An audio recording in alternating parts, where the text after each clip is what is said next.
সব থেকে খারাপ কখন লাগে জানো? যখন কারো অল্প বয়সে তার বাবা মা মারা যায়, অথবা তার কোনো প্রিয় মানুষ মারা যায়, যেমন দাদু দিদা বা দাদা, যে কোনো কেউ মারা যায় যে তার অনেক অনেক অনেক মনের কাছে ছিল। হ্যাঁ, তাদের লাইফটা একদমই ইজি না। তারা জানে যে দুনিয়া কিরকম, এবং তাদেরকে অনেকেই দেখা যায় যাদেরকে কত হেল্প করার চেষ্টা করছে, তাদের কত পরোয়া করে, কিন্তু মনের ভেতরে আবার সেই মানুষগুলো তাদেরকে যে হেল্প করছে সেই নিয়ে আবার খোঁটা দেয়। তারা সেও খুশি থাকতে পারে না, কারণ তারা যখন দেখে যে সব মানুষ আছে, আর যখন তাদের সেই জিনিসটা হয়, তারা যখন মিস করে নিজের প্রিয় মানুষটাকে, নিজের প্রিয় গার্জিয়ানকে বা বলো প্রিয় কাউকে, তখন তারা জানে কতটা খারাপ লাগে, কতটা কষ্ট লাগে।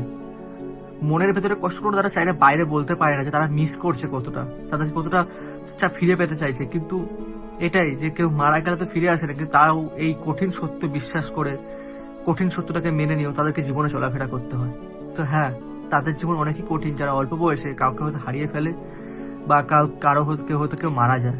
খুব খুব খুব খারাপ জিনিস, এটা খুব বাজে একটা ফিলিং।